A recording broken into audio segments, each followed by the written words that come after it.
Now, tach means continue, or occur continuously. Pach means either or.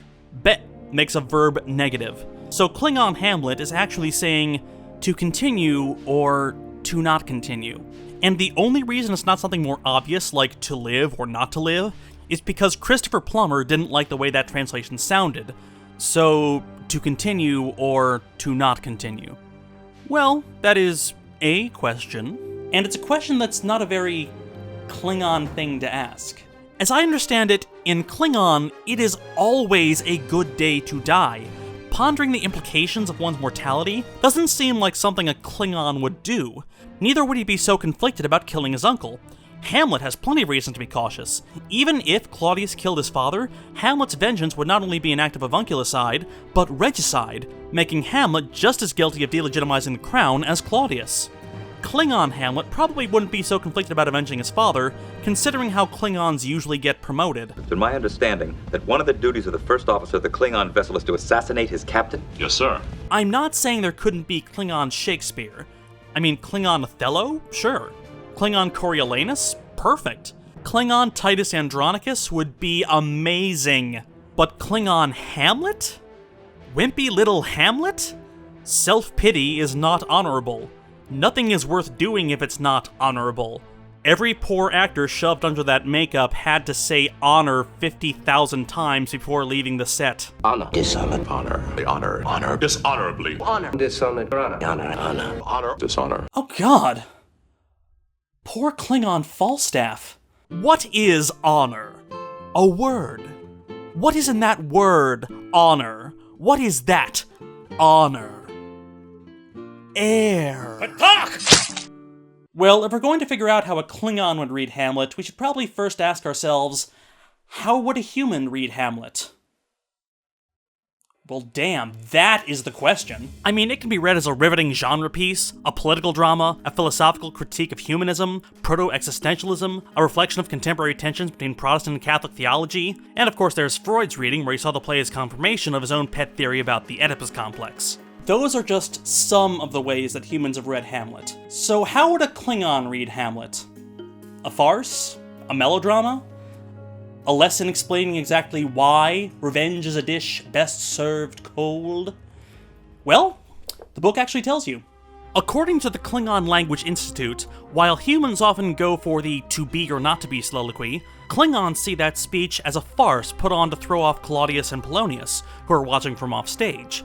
Klingons prefer his speech at the end of Act 4, when he decides to stop digging around and fully sets his mind to vengeance.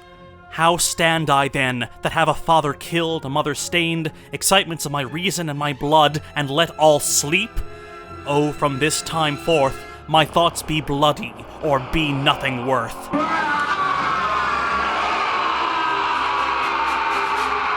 What's more, humans see the main conflict as internal.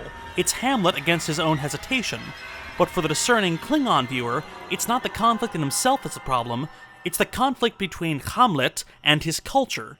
Hamlet is a Klingon bound by a code of honor that the rest of his kingdom doesn't follow. The book's introduction states that Hamlet, with its fawning courtiers, its insistence on ceremony, its healthy realpolitik, and its underhand dealing, is nothing less than a nightmare scenario. With its oppressive and relentless atmosphere, Hamlet is more akin to The Trial, or 1984 in Terran literature, than to Hamlet.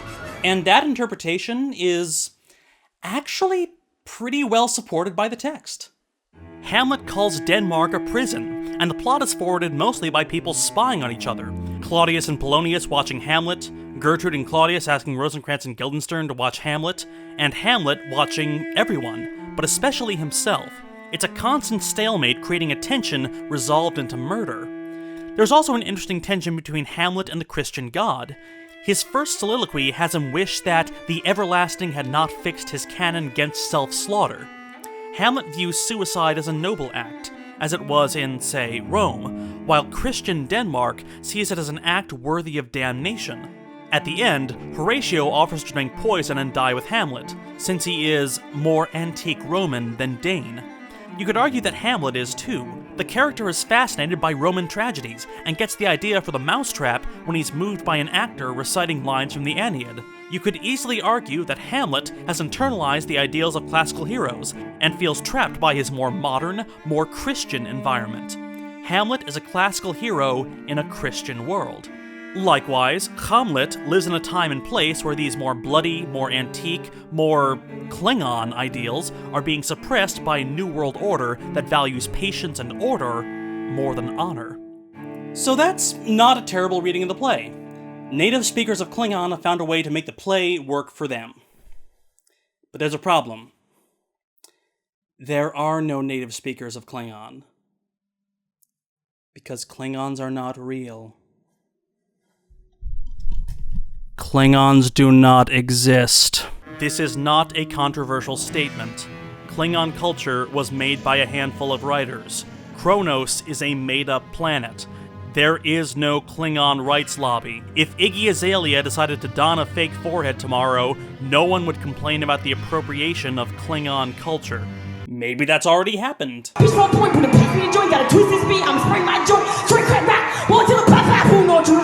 And let's face it, it might be more useful to have Hamlet translated into Yiddish, or Irish Gaelic, or Cherokee, or any of the thousands of real endangered languages on the globe that real people speak and dream in that could use the support of being documented before there's no one left to speak them. What's the point of translating a story for a culture that doesn't exist? And what's more, a culture that can barely say to be or not to be. I mean, the phrase to be or not to be has a whole great weight for an English speaker because be is a verb that encompasses everything that you are. There are mountains of philosophical texts devoted to understanding this two-letter phrase and all of its conjugations. Being in nothingness, the unbearable lightness of being there, being alive.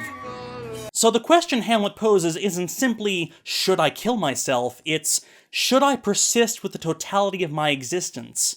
Which, when phrased like that, is much scarier. If Klingon doesn't have the verb to be, can it convey the weight of that phrase?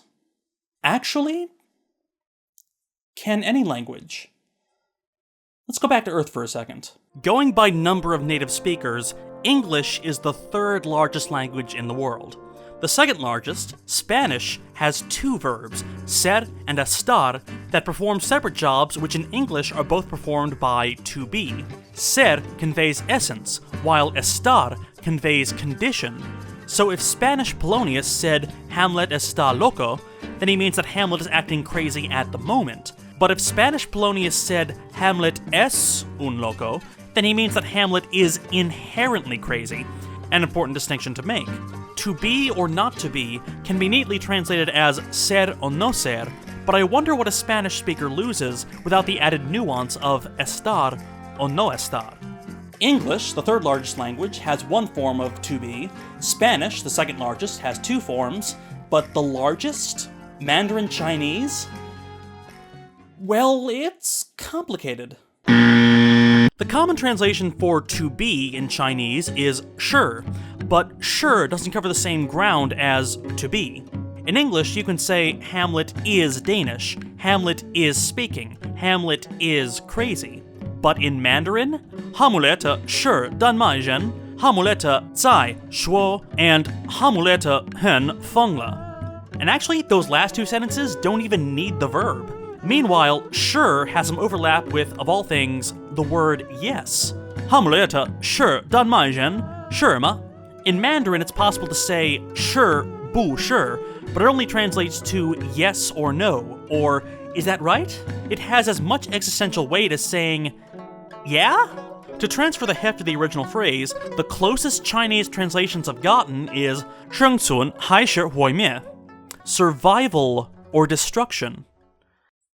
That is the question? Losing things in translation is inevitable, and it goes both ways, of course.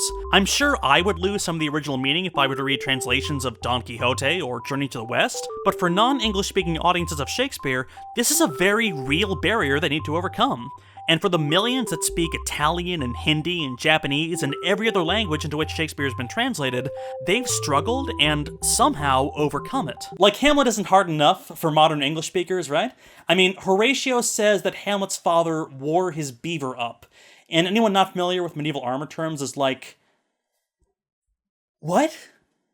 To be or not to be. So why translate it to Klingon? Well, why did people watch Star Trek in the first place? I'll tell you why. It's not because of the technology.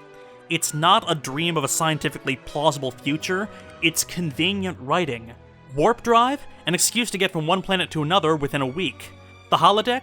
An excuse to reuse cheap sets and stock costumes. The transporter? Too expensive to shoot a shuttlecraft landing every week, so just do a crossfade with some stank on it. The universal translator? Just a good reason not to have to make up alien languages like Klingon. All of it, just a series of lofty semi-plausibilities to make room for the real story being told. One that has nothing to do with science and everything to do with people. You know how every alien on Star Trek looks human? That's because symbolically, they are human. Every alien can be boiled down to a singular trait, often a very human trait. Logic, greed, tyranny, empathy, conformity, piety, and violence. And by meeting these embodiments of humanity, the captain, and by extension the audience, is forced to consider problems from new perspectives, by trying to view ourselves through the eyes of another. And that's Star Trek's greatest legacy, by using coding and metaphor to give voice to the marginalized. Every alien on the bridge, every coded other on the ship, voiced a new perspective. Spock, Data, Odo, Quark, Seven of Nine, and yes, Worf, their stories all revolve around fictional cultures that symbolically speak for real ones. And by doing that, Star Trek teaches the lesson that by knowing others, we can know ourselves. More familiarity with our own mythology might help us to relate to theirs.